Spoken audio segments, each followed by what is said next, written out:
Hi friends, welcome to Sai Murugan channel. సింపుల్గా టేస్టీగా ఇడ్లీ దోశకు ఒక స్పైసీ అయిన కార చట్నీ ఎలా చేయాలని చూపిస్తా రండి. గిన్నెలో ఒక 10 ఎండుమిరపకాయలు, ఒక చిన్న లెమన్ సైజు చింతపండుని వేడి నీళ్ళల్లో ఒక 10 మినిట్స్ నానబెట్టేస్తాం. నానుతుంది. అంతలోపల మనం ఆనియన్, ఎల్లిపాయలు కట్ చేసుకుంటాం. ఎండుమిరపకాయలు, చింతపండుని పేస్ట్గా పట్టేసుకున్నాము. ఇప్పుడు ఒక కడాయి పెట్టుకుని 2 టీ స్పూన్ నువ్వుల నూనె పోసుకుని, నూనె కాగినాక ఆవాలు, మినపప్పు వేసుకుంటాం. అది వేగినాక కొంచెం కరివేపాకు వేగిన తర్వాత మనం కట్ చేసి పెట్టుకున్న ఒక 10 ఎల్లిపాయలు చిన్న చిన్నగా చాప్ చేసి పెట్టుకున్నది వేసుకుంటాము.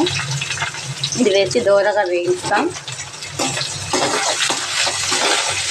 ఇప్పుడు మనం దాంట్లోకే 2 ఆనియన్ చిన్న చిన్నగా కట్ చేసి పెట్టింది అది కూడా వేసేస్తాం. వేసుకుని కొన్నిగా సాల్ట్ వేసుకుని బాగా వేగాలి. ఆనియన్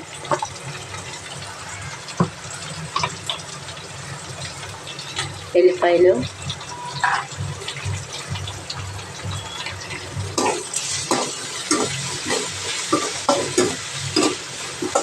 మనం ఎన్నో కార చట్నీలు చేసుకుంటాము. ఇదైతే ఒక 1 వీక్ మనం సేవ్ చేసి పెట్టుకోవచ్చు. టేస్ట్ సూపర్ ఉంటుంది. ఇలానే ఒకసారి మీరు కూడా ట్రై చేయండి. ఇడ్లీ దోశకు అదిరిపోతుంది.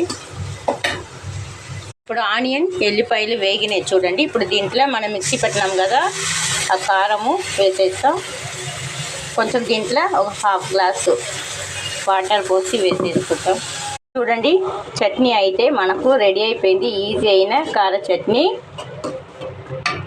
ఎన్నో రకాలు కార చట్నీ చూస్తుంటారు, కానీ ఇదైతే సింపుల్ అండ్ టేస్టీ. ఒకసారి ట్రై చేయండి. ఎలా వచ్చిందో కమెంట్ బాక్స్లో కమెంట్ ఇవ్వండి. ఆ మిరపకాయలు కొంచెం కలర్ చేంజ్ అయింది కాబట్టి ఇట్లా ఉంది. ఇదే రెడ్డిష్గా వేస్తే సూపర్ ఉంటుంది. సింపుల్గా టేస్టీగా కార చట్నీ రెడీ అండి. ఇడ్లీ దోశకు సూపర్ ఉంటుంది. ట్రై చేయండి. ఎలా వచ్చిందో కమెంట్ బాక్స్లో కమెంట్ ఇవ్వండి. Thank you.